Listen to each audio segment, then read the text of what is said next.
না, এটা ফাইনেন্স মিনিষ্টাৰে জানিব। এতিয়ালৈকে বাজেট যেতিয়ালৈকে দাখিল নহয়, বাজেটত কি কি আছে, কিন্তু বাজেট খুব ধুনীয়া হ'ব অসম আৰু আমাৰ অসমৰ সকলো জনগণৰ কাৰণে বিভিন্ন মানে দিশত আগুৱাই যোৱাৰ কাৰণে যিবোৰ কথা আমি চৰ্চা কৰি থাকোঁ, ৰাইজে যিবোৰ দৈনন্দিন জীৱনটোত সমস্যাৰ কথা মুখ্যমন্ত্ৰী ডাঙৰীয়া আৰু অন্যান্য মন্ত্ৰীসকলক অৱগত কৰি আছে, মানে হিচাপে বাজেটত সেইবিলাক আহিব। বিধানসভাৰ নিৰ্বাচনৰ সময়তো যিবিলাক ৰাইজৰ আগত কথা কোৱা হৈছিলে মুখ্যমন্ত্ৰী ডাঙৰীয়াই পাৰ্টিৰ মানে যিটো ইস্তাহাৰত, সেইবোৰো বাজেটত প্ৰকাশ পাব। না, মঠ বিভাগটো তেনেকুৱা বিশেষ নাই। আন্তঃগাঁথনিবিলাক চব বিভিন্ন ডিপাৰ্টমেণ্টবিলাকে কৰিব। মৰটো বিভাগৰ ক্ষেত্ৰত চবটোৱে মোৰ মাত্ৰ মানে কি কয়, ভালদৰে কেনেকৈ অসমৰ প্ৰত্যেকজন যুৱক মানে নৱ প্ৰজন্মক আমি আগুৱাই লৈ যাব পাৰোঁ, মটিভেশ্যনেল মেইনলি চব কথাবিলাক মোৰ বিভাগৰ তেনেকুৱা ধৰণৰ নাই। ডাঙৰ আন্তঃগাঁথনিবিলাক সেইটো হ'ব। তথাপিও আমি মানে কি কয়, স্পৰ্টছ বা হেণ্ডলুম অন্যান্য বিষয়ত কাম কৰিবলৈ স্কিল মানে কিছু তাত মানে কিবা কৰিব। আৰু বাকী আগৰ পৰাই আমাৰ অনগয়িং স্কিমবিলাক আছে গোটেইটো। আপোনালোকে জানে জাপানৰ কাৰণে আজি চেম ফ্লাইটৰ পৰা আৰম্ভ কৰি জাপানিজ মানে লেংগুৱেজ টিচাৰৰ কাৰণেও ট্ৰেইনিং আৰম্ভ হৈছে। গতিকে অনগয়িং চলি আছে সেইটোৱে। জনজাতিসমূহৰ বাবে বিশেষ কিবা বাজেটত থাকিব নেকি? জনজাতিসকলৰ কাৰণে বাজেটৰ ইমান কোনো প্ৰয়োজন নাই। আমি এতিয়া পৰিকল্পনাৰ আধাৰত কামবিলাক কৰি যাই থাকোঁ। এতিয়াৰ বাজেটতো কিছু থাকিব, মানে কি কয় আপোনাৰ আগতীয়াকৈ কিছুমান কামবিলাক মানে কৰিবৰ কাৰণে। গতিকে চব অলৰেডি জনজাতীয় যিটো আপোনাৰ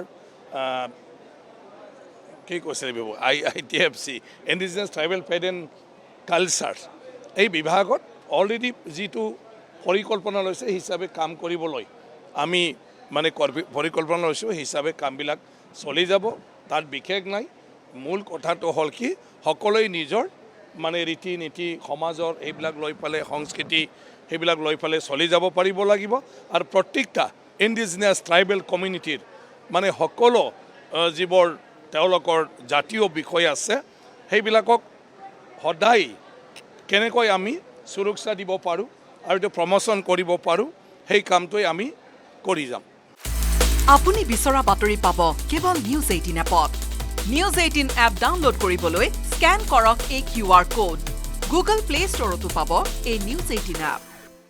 না, এটা ফাইনেন্স মিনিষ্টাৰে জানিব। এতিয়ালৈকে বাজেট যেতিয়ালৈকে দাখিল নহয়, বাজেটত কি কি আছে, কিন্তু বাজেট খুব ধুনীয়া হ'ব অসম আৰু আমাৰ অসমৰ সকলো জনগণৰ কাৰণে বিভিন্ন মানে দিশত আগুৱাই যোৱাৰ কাৰণে যিবোৰ কথা আমি চৰ্চা কৰি থাকোঁ, ৰাইজে যিবোৰ দৈনন্দিন জীৱনটোত সমস্যাৰ কথা মুখ্যমন্ত্ৰী ডাঙৰীয়া আৰু অন্যান্য মন্ত্ৰীসকলক অৱগত কৰি আছে, মানে হিচাপে বাজেটত সেইবিলাক আহিব।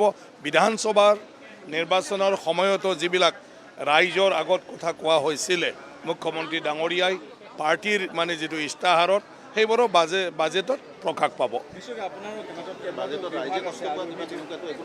না, মঠ বিভাগটো তেনেকুৱা বিশেষ নাই। আন্তঃগাঁথনিবিলাক চব বিভিন্ন ডিপাৰ্টমেণ্টবিলাকে কৰিব। মৰটো বিভাগৰ ক্ষেত্ৰত চবটোৱে মোৰ মাত্ৰ মানে কি কয়, ভালদৰে কেনেকৈ অসমৰ প্ৰত্যেকজন যুৱক মানে নৱ প্ৰজন্মক আমি আগুৱাই লৈ যাব পাৰোঁ, মটিভেশ্যনেল মেইনলি চব কথাবিলাক মোৰ বিভাগৰ তেনেকুৱা ধৰণৰ নাই। ডাঙৰ আন্তঃগাঁথনিবিলাক সেইটো হ'ব। তথাপিও আমি মানে কি কয়, স্পৰ্টছ বা হেণ্ডলুম অন্যান্য বিষয়ত কাম কৰিবলৈ স্কিল মানে কিছু তাত মানে কিবা কৰিব। আৰু বাকী আগৰ পৰাই আমাৰ অনগয়িং স্কিমবিলাক আছে গোটেইটো। আপোনালোকে জানে জাপানৰ কাৰণে আজি চেম ফ্লাইটৰ পৰা আৰম্ভ কৰি জাপানিজ মানে লেংগুৱেজ টিচাৰৰ কাৰণেও ট্ৰেইনিং আৰম্ভ হৈছে। গতিকে অনগয়িং চলি আছে সেইটোৱে। জনজাতিসমূহৰ বাবে বিশেষ কিবা বাজেটত থাকিব নেকি?